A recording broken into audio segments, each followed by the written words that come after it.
Unity को कैसे install करते हैं और उसमें हम कैसे प्रोजेक्ट क्रिएट करते हैं, ये सब तो हमने देख लिया। अब हम सीखेंगे कि हम यूनिटी को यूज़ कैसे करते हैं, यूनिटी का इंटरफेस किस तरीके से काम करता है।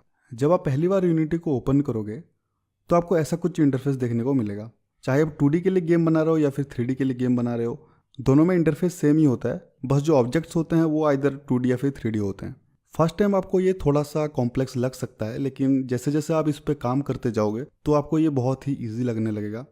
अगर कंटेंट वाइज देखें तो आपको यहाँ पर बहुत सारे एलिमेंट्स देखने को मिलेंगे, लेकिन एज ए बिगिनर हमें अभी से हर चीज़ के बारे में जानने की ज़रूरत नहीं है।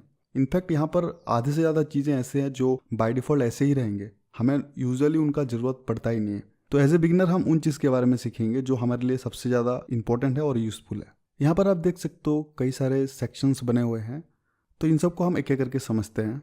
सबसे पहले हम देखते हैं कि प्रोजेक्ट क्या होता है। यहाँ पर हम हमारा जो भी गेम एसेट्स होते हैं, जैसे कि कोई गेम आर्ट हो या फिर एनिमेशंस, ऑडियो, स्क्रिप्ट, हर चीज़ को हम इधर स्टोर करते हैं। बेसिकली ये फाइल की तरह काम करता है। यहाँ पर हम अलग अलग फोल्डर्स बना सकते हैं और उनके अंदर किसी भी टाइप का एसेट्स को स्टोर कर सकते हैं। यहाँ पर आपको बाय डिफ़ॉल्ट दो फोल्डर्स देखने को मिलेंगे, एक है एसेट फोल्डर और दूसरा पैकेज फोल्डर। जो पैकेज फोल्डर है, यहाँ पर हमारा यूनिटी का जो इनबिल्ट पैकेजेस इंस्टॉल्ड हैं उनका फाइल्स वगैरह आपको इधर देखने को मिलेंगे। इन्हें हमें कोई भी छेड़खानी नहीं करना है, वरना आपका गेम में एरर आ सकता है, तो इनको ऐसे ही रहने देते हैं। हमारा जो असली काम है वो है एसेट फोल्डर में। यहाँ पर हम हमारा जो भी फाइल्स वगैरह है उसको हम स्टोर करते हैं। अगर हम एसेट फोल्डर पे जाएं तो यहाँ पर आप देख सकते हो बाय डिफॉल्ट सीन नाम का एक फोल्डर क्रिएट किया हुआ है। इस पर अगर मैं डबल क्लिक करता हूँ तो यहाँ पर एक सिंपल सीन आपको देखने को मिलेगा। अब सीन क्या होता है? सीन बेसिकली गेम के अंदर जो भी चीज़ें प्रेजेंट है वो एक सीन है। जब हम कोई भी गेम खेल रहे होते हैं तो उसके अंदर जो भी प्लेयर्स होते हैं, एनिमीज होते हैं, एनवायरनमेंट जो होता है, वो सब एक सीन का हिस्सा है। और ऐसे गेम के अंदर मल्टीपल सीन्स हो सकते हैं। गेम्स में आपने देखा होगा एक मेन्यू सेक्शन होता है, फिर अलग अलग लेवल्स होते हैं, तो वो सब चीज़ क्या है? वो सब चीज़ एक एक सीन है। प्रोजेक्ट के अंदर मुझे अगर कोई ऑब्जेक्ट ऐड करना हो या फिर मुझे सपोज कोई फोल्डर बनाना हो तो वो हम कैसे करेंगे? यहाँ पर आप देख सकते हो एक प्लस का आइकन दिख रहा है। अगर मैं इसको क्लिक करता हूँ या फिर प्रोजेक्ट सेक्शन में कहीं भी राइट क्लिक करता हूँ तो एक नया पॉपअप विंडो ओपन होगा। और अगर मैं क्रिएट पे जाता हूँ इधर, तो यहाँ पर आप देख सकते हो बहुत सारे कंपोनेंट्स आपको देखने को मिल जाएंगे। इन सबको आप प्रोजेक्ट के अंदर ऐड कर सकते हो। सपोज मुझे एक सीन क्रिएट करना है, तो अगर मैं यहाँ पर सीन पे क्लिक करूंगा तो आप देख सकते हो एक नया सीन क्रिएट हो गया है। मैं इसको कुछ भी नाम दे सकता हूँ। अभी मुझे इसका जरूरत नहीं है तो इसको मैं डिलीट कर देता हूँ। अगर मान लो मुझे एक फोल्डर क्रिएट करना है तो वही सेम प्रोसेस है। राइट क्लिक करना है, क्रिएट पे जाना है और यहाँ पर मैं एक नया फोल्डर क्रिएट कर सकता हूँ। अभी इसका कोई ज़रूरत नहीं है तो इसको डिलीट कर देते हैं। बीच में यहाँ पर आप देख सकते हो एक सीन विंडो है। गेम का जो असली खेल है वो इधर ही होता है, चाहे वो एनवायरनमेंट डिज़ाइन करना हो या फिर लेवल डिज़ाइनिंग करना हो, हर चीज़ हम इधर से करते हैं। तो थोड़ी देर में इसके बारे में डिटेल में समझेंगे, उससे पहले हम बाकी कुछ एलिमेंट्स के बारे में देख लेते हैं। इसका बगल में आप देख सकते हो एक गेम विंडो है। ये हमें गेम व्यू प्रोवाइड करता है। इसके मदद से हम देख सकते हैं कि हमारा गेम एक्चुअल डिवाइस में कैसा दिखेगा। सीन विंडो पे आप देख सकते हो यहाँ पर एक कैमरा का आइकन है और एक रेक्टेंगल बॉर्डर बना हुआ है। ये बेसिकली हमारा कैमरा है और ये जो भी कैप्चर करेगा हम देख सकते हैं गेम व्यू के अंदर। गेम विंडो के अंदर हम हमारा गेम का जो एस्पेक्ट रेशियो है या फिर रिजोल्यूशन है उसको हम चेंज कर सकते हैं। मान लो हम अलग अलग डिवाइसेस के लिए गेम बना रहे हैं, चाहे वो पीसी हो या फिर मोबाइल हो या फिर प्ले स्टेशन हो, तो उस हिसाब से हम अपना रिजोल्यूशन को सेट कर सकते हैं या फिर एस्पेक्ट रेशियो को भी सेट कर सकते हैं। यहाँ पर ऊपर आप देख सकते हो फ्री एस्पेक्ट लिखा हुआ है। इसका मतलब हमने अभी तक कोई भी रेशियो या फिर रिजोल्यूशन सेट नहीं किया है। अगर मैं इस पर क्लिक करता हूँ तो यहाँ पर आपको कुछ ऑप्शंस देखने को मिलेंगे। यहाँ पर कुछ प्रीमेड एस्पेक्ट रेशियोज हैं। यहाँ से हम अपना गेम का रेशियो सेट कर सकते हैं, या फिर अगर हम चाहते हैं कोई फिक्स्ड रिजोल्यूशन पे उसको चलाना तो फिर यहाँ से हम उसको सेट कर सकते हैं। अगर मैं किसी भी ऑप्शन पे क्लिक करता हूँ तो आप देख सकते हो हमारा जो गेम विंडो है वो उसी रेशियो के हिसाब से सेट हो जाएगा। अगर हमें खुद का कोई एस्पेक्ट रेशियो या फिर रिजोल्यूशन क्रिएट करना है तो वो भी हम कर सकते हैं। अगर मैं यहाँ पर नीचे प्लस आइकन पे क्लिक करता हूँ तो यहाँ पर मैं किसी भी टाइप का एस्पेक्ट रेशियो या फिर रिजोल्यूशन को सेट कर सकता हूँ। ये डिपेंड करता है आप किस डिवाइसेस के लिए गेम बना रहे हो।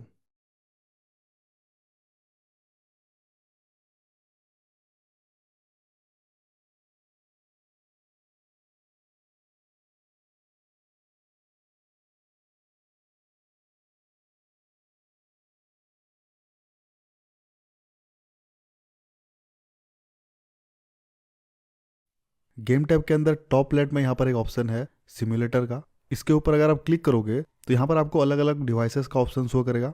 जब आप पहली बार यहाँ पर क्लिक करोगे तो यहाँ पर आपको कुछ डाउनलोड का ऑप्शन दिखेगा। उसको डाउनलोड करने के बाद यहाँ पर आपको बहुत सारे डिवाइसेस शो करेगा। आप किसी भी स्पेसिफिक डिवाइस को सिलेक्ट कर सकते हो और आप देख सकते हो उस स्पेसिफिक डिवाइस पर आपका गेम कैसा दिखेगा।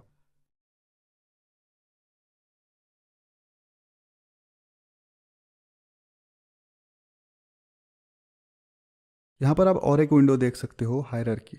सीन के अंदर जितना भी गेम ऑब्जेक्ट्स प्रेजेंट होते हैं उनका एक लिस्ट बना के ये हमको इधर शो करते हैं।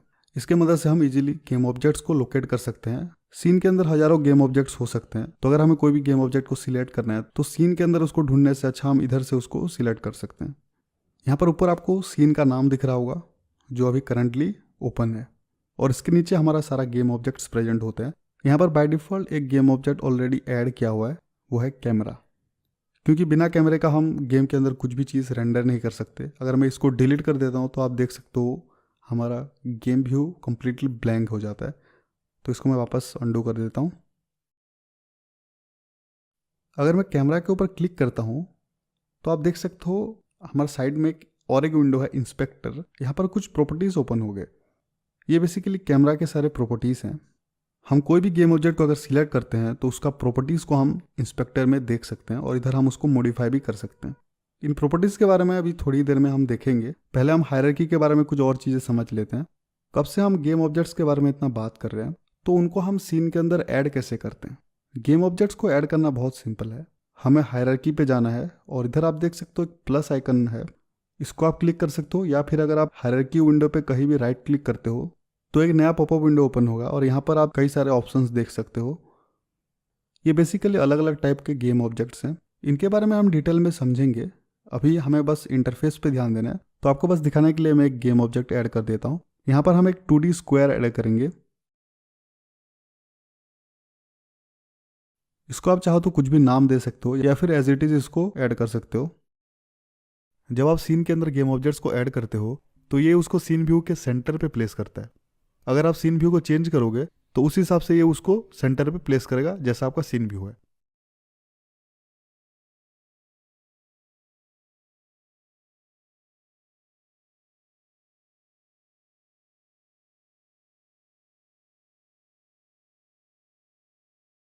ये काफ़ी यूज़फुल होता है अगर आपका एक बड़ा सीन है तो। लेकिन मान लो आपका एक छोटा सा सीन है और आप सारे गेम ऑब्जेक्ट्स को ओरिजिन पे ऐड करना चाहते हो।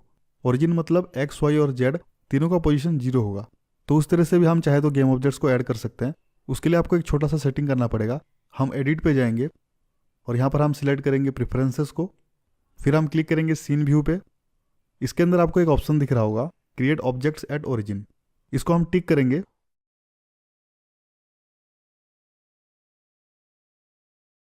अब अगर हम गेम ऑब्जेक्ट्स को ऐड करेंगे तो वो हमेशा सीन के ओरिजिन पे ऐड होगा। अभी हमारा स्क्वायर गेम ऑब्जेक्ट ऐड हो चुका है हमारे सीन में। इसको आप गेम व्यू में देख भी सकते हो। अगर मैं इसको सिलेक्ट करता हूँ तो आप इंस्पेक्टर पे आप देख सकते हो इसका कुछ प्रॉपर्टीज ओपन हो गया है। इसके नीचे एक स्प्राइट रेंडर कंपोनेंट है, इसको अभी आप इग्नोर करो क्योंकि गेम बनाते टाइम इसको हम बहुत यूज़ करने वाले हैं, तो उस टाइम हम इसको आराम से डिटेल में समझेंगे। लेकिन इसके ऊपर आप देख सकते हो एक कंपोनेंट है ट्रांसफॉर्म कंपोनेंट। हम किसी भी टाइप का गेम ऑब्जेक्ट को सीन के अंदर ऐड करते हैं तो उसका एक कंपलसरी ट्रांसफॉर्म कंपोनेंट होता है। ट्रांसफॉर्म कंपोनेंट क्या करता है, ये बेसिकली डिफाइन करता है हमारा गेम ऑब्जेक्ट का पोजीशन, उसका रोटेशन और उसका स्केल। इनका नाम से आप समझ सकते हो इनका फंक्शनलिटीज़ क्या है। अगर मैं यहाँ पर कोई भी वैल्यू को चेंज करता हूँ तो वही चेंज आप गेम ऑब्जेक्ट के अंदर देख सकते हो।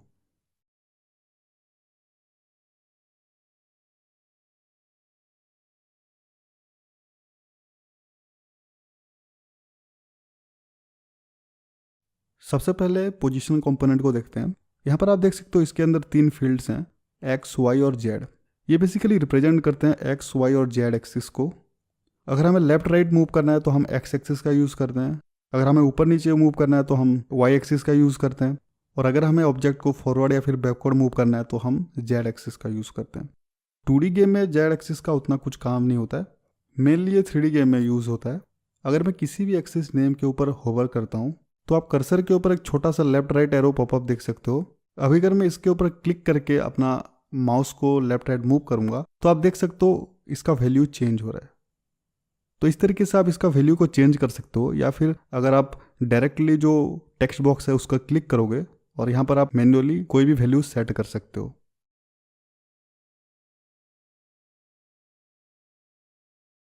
यहाँ पर आप एक चीज़ नोटिस कर सकते हो, अगर मैं अपना गेम ऑब्जेक्ट को कैमरा का जो बॉर्डर एरिया है इससे बाहर ले जाता हूँ तो अभी आप देख सकते हो हमारा गेम ऑब्जेक्ट गेम व्यू के अंदर अभी नहीं है प्रेजेंट। अभी अगर आपको सारा वैल्यू को फिर से 0 पे लाना है तो आप इसको रीसेट कर सकते हो। तो मैं इसको रीसेट कर देता हूँ। अब नेक्स्ट कंपोनेंट आता है रोटेशन। रोटेशन भी ठीक उसी तरीके से काम करता है, लेकिन ये थोड़ा सा ट्रिकी है। अगर मैं एक्स की वैल्यू को चेंज करता हूँ तो ये एक्स एक्सिस के अराउंड रोटेट करेगा। इसका मतलब एक्स एक्सिस फिक्स्ड होगा और बाकी जो दोनों एक्सिस है वाई और जेड वो रोटेट करेंगे। ठीक उसी तरीके से अगर मैं वाई की वैल्यू को चेंज करूँगा तो वाई एक्सिस फिक्स्ड रहेगा और एक्स और जेड रोटेट करेंगे। और अगर मैं जेड की वैल्यू को चेंज करूँगा तो एक्स और वाई रोटेट करेंगे। 2D में हम नॉर्मली जेड एक्सिस के अराउंड रोटेट करते हैं, इसलिए हम जेड की वैल्यू को चेंज करते हैं। बाकी एक्स और वाई उतना यूज़ में नहीं आता है। अब नेक्स्ट आता है स्केल। इसके मदद से हम गेम को बड़ा या छोटा कर सकते हैं। अगर मैं एक्स की वैल्यू को चेंज करूँगा तो ये एक्स एक्सिस के अराउंड स्ट्रेच होगा, और अगर मैं वाई को चेंज करूँगा तो ये वाई एक्सिस के अराउंड स्ट्रेच होगा। लेकिन अगर मैं जेड में कोई भी वैल्यू चेंज करता हूँ तो आप देख सकते हो गेम ऑब्जेक्ट के अंदर कुछ भी चेंजेस नहीं हो रहा है। इसको हम सिर्फ 3D के टाइम में यूज़ करते हैं। अभी सबको फिर से रिसेट कर देते हैं। गेम ऑब्जेक्ट को कैसे ऐड करते हैं वो तो हमने देखा। अगर हमें कोई भी गेम ऑब्जेक्ट को डिलीट करना हो तो हम सिंपली उसको सिलेक्ट करेंगे, और अगर मैं डिलीट की को प्रेस करूँगा तो वो डिलीट हो जाएगा, या फिर मैं उसके ऊपर राइट क्लिक करके उसको डिलीट कर सकता हूँ। ठीक उसी तरह अगर मुझे अंडू करना है तो मैं Ctrl+Z का यूज़ करूँगा, और रीडू के लिए Ctrl+Y। अगर आप मैक यूज़ कर रहे हो तो आपको Ctrl की जगह कमांड यूज़ करना है। ज़्यादातर शॉर्टकट की तो सेम ही होता है, लेकिन मैक में अगर आपको रीडो करना है तो अगर आप Command+Y यूज़ करोगे तो काम नहीं करेगा, आपको Command+Shift+Z यूज़ करना पड़ेगा। बाकी सबका शॉर्टकट की सेम ही होता है। और अगर मुझे कोई भी गेम ऑब्जेक्ट को डुप्लीकेट करना है तो उसको सिलेक्ट करके अगर मैं Ctrl+D प्रेस करूँगा तो ये डुप्लीकेट हो जाएगा, या फिर मैं उसके ऊपर राइट क्लिक करके उसको डुप्लीकेट कर सकता हूँ।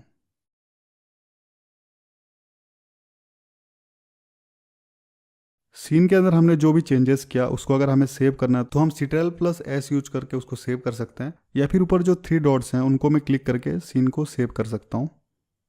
और भी कुछ शॉर्टकट्स हैं, जैसे मैं Ctrl+N यूज़ करके एक नया सीन क्रिएट कर सकता हूँ।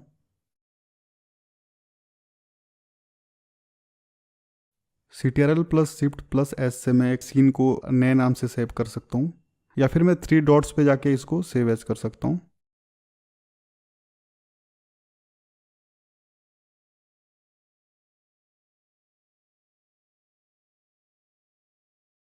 अभी तो हमारा सीन में सिर्फ 2 ही गेम ऑब्जेक्ट्स हैं, लेकिन ओरिजिनल गेम में हज़ारों गेम ऑब्जेक्ट्स हो सकते हैं। तो ऐसे में लेवल डिजाइनिंग के टाइम में हर एक गेम ऑब्जेक्ट को हायरार्की से जाके सिलेक्ट करना, फिर उसको इंस्पेक्टर में मॉडिफाई करने में थोड़ा सा दिक्कत आता है। तो इसको और भी ज़्यादा सिंप्लीफाई करने के लिए हम यूज़ करते हैं सीन विंडो का।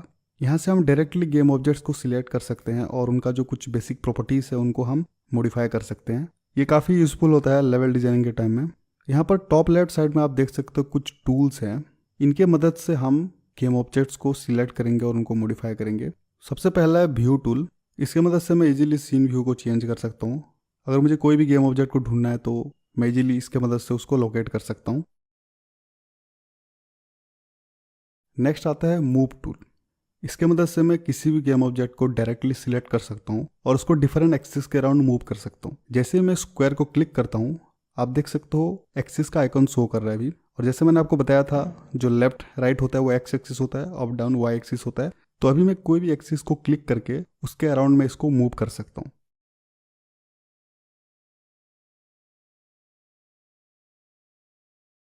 अगर मुझे इसको रैंडम डायरेक्शन पे मूव करना है तो आप नीचे देख सकते हो छोटा सा स्क्वायर है, इसको अगर मैं क्लिक करके होल्ड करता हूँ तो फिर मैं इसको इजीली रैंडम डायरेक्शन पे जहाँ भी चाहूँ मूव कर सकता हूँ।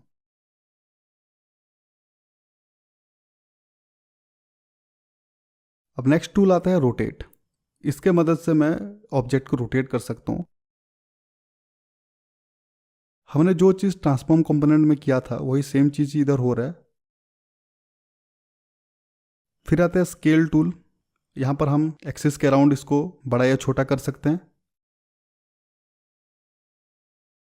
और अगर मैं इसको हर एक्सिस के अराउंड बड़ा करना चाहता हूँ तो ये जो छोटा स्क्वायर है इसको क्लिक करके अगर मैं ड्रैग करूँगा तो फिर ये हर एक्सिस के अराउंड बड़ा या छोटा हो सकता है। अब नेक्स्ट आता है रेक्ट टूल। ये स्केल जैसा ही है पर यहाँ पर हम स्पेसिफिक एज को सिलेक्ट करके उसके अराउंड हम साइज को इंक्रीज और डिक्रीज कर सकते हैं।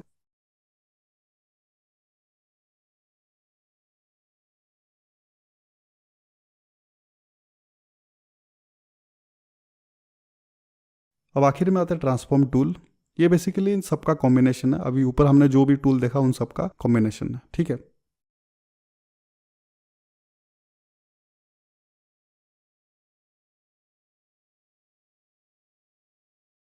लेवल डिजाइनिंग के टाइम पे आप कोई भी टूल यूज़ कर रहे हो और अगर मान लो आपको उस टाइम सीन व्यू चेंज करना है तो आप राइट क्लिक करके टॉगल कर सकते हो व्यू टूल पे। अभी मान लो मैं मूव टूल को यूज़ कर रहा हूँ और मुझे सीन व्यू को थोड़ा चेंज करना है, तो अभी अगर मैं राइट क्लिक करूँगा तो ये व्यू टूल पे स्विच हो जाएगा जब तक मैं राइट क्लिक को होल्ड करूँगा, और मैं सीन को मूव कर सकता हूँ। और अगर मैं राइट क्लिक को छोड़ देता हूँ तो ये फिर से मूव टूल पे आ जाएगा। इस तरीके से आप इजीली व्यू टूल को स्विच कर सकते हो। ये काफ़ी यूजफुल होता है लेवल डिजाइनिंग के टाइम में, क्योंकि बार बार आपको इधर जाके क्लिक करना नहीं पड़ता। अब अगर मुझे मान लो सीन को थोड़ा और डिटेल में देखना है या फिर उसको जूम इन करना है या फिर जूम आउट करना है, तो मैं माउस को स्क्रॉल करके इसको easily zoom in and zoom out कर सकता हूँ। अब इतने सारे टूल्स को बार बार क्लिक करके उसको स्विच करने में तो थोड़ा सा दिक्कत होता है, इसलिए हम इसके लिए शॉर्टकट की यूज़ करेंगे और इनको यूज़ करना बहुत ही सिंपल है। आपका कीबोर्ड का जो अल्फ़ाबेट सेक्शन है उसमें जो टॉप लेफ्ट पे जो पहले 5 कीज़ हैं QWER और T, ये 5 कीज़ बेसिकली रिप्रेजेंट करते हैं अलग अलग टूल्स को जो अभी हमने देखा।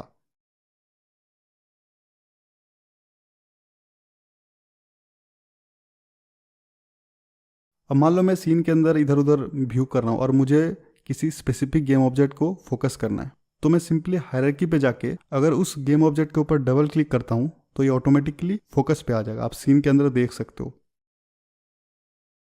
यहाँ पर मैं अगर ऑब्जेक्ट को सिलेक्ट करके F की दबाता हूँ तो भी ये फोकस पे आ जाएगा। अब अगर मान लो मुझे कोई गेम ऑब्जेक्ट को एनाबल या फिर डिसेबल करना है तो उसको मैं पहले सिलेक्ट करूंगा और यहाँ पर इंस्पेक्टर में आप देख सकते हो तो सबसे ऊपर एक टिक बॉक्स है, इसको अगर मैं अनटिक कर देता हूँ तो आप देख सकते हो हमारा गेम ऑब्जेक्ट अभी सीन के अंदर डिसेबल हो गया है, गायब हो गया। मतलब अभी वो प्रेजेंट तो है लेकिन डिसेबल है। और अगर मैं इसको फिर से क्लिक करता हूँ तो अभी एनाबल हो जाएगा। इस तरीके से आप इसको कर सकते हो। अब कुछ और गेम ऑब्जेक्ट इसमें ऐड करते हैं। मैं एक 2D सर्किल ऐड करता हूँ।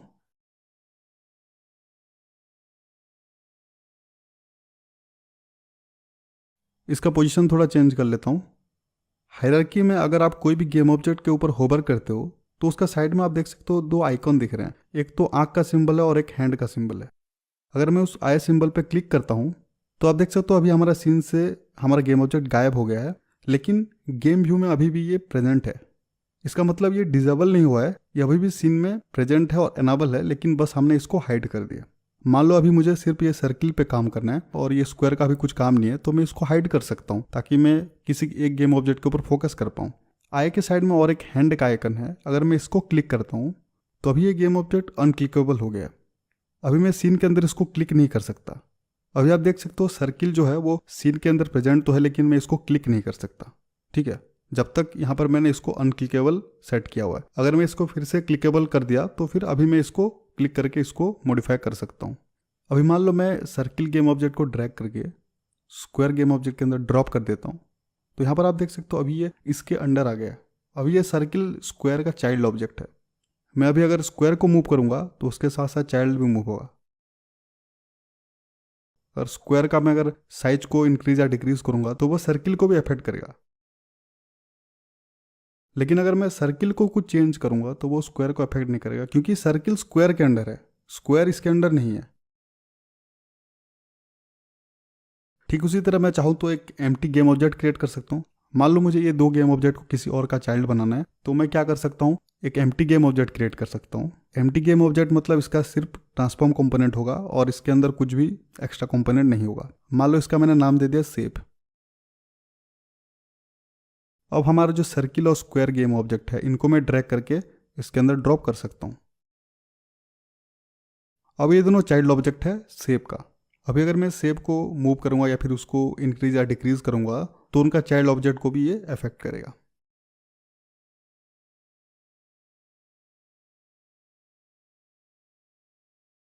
अभी तो इंस्पेक्टर में सिर्फ 2 या 3 गेम ऑब्जेक्ट्स हैं, लेकिन हो सकता है यहाँ पर हज़ारों गेम ऑब्जेक्ट्स हो। और अगर मुझे कोई भी गेम ऑब्जेक्ट को सर्च करना है तो सर्च टैब का यूज़ करके मैं उस गेम ऑब्जेक्ट को हायरार्की के अंदर सर्च कर सकता हूँ।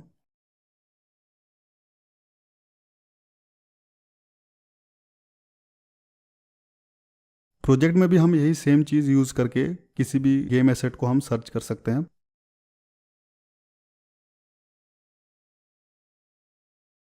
सपोज मैं अभी सीन विंडो के ऊपर काम कर रहा हूँ और मुझे इसका एक बड़ा व्यू चाहिए, तो मैं यहाँ पर 3 डॉट पे जाके इसको मैक्सिमाइज कर सकता हूँ। वापस इसको क्लिक करके इसको मिनिमाइज कर सकता हूँ। यही सेम चीज़ हम यूज़ कर सकते हैं अलग अलग विंडोज़ के लिए। इसका भी शॉर्टकट है। अगर मैं किसी भी विंडो के ऊपर होवर करता हूँ और उसके बाद अगर मैं शिफ्ट प्लस स्पेस दबाता हूँ तो ये मैक्सिमाइज हो जाएगा, और यही सेम चीज़ करके हम इसको मिनिमाइज कर सकते हैं।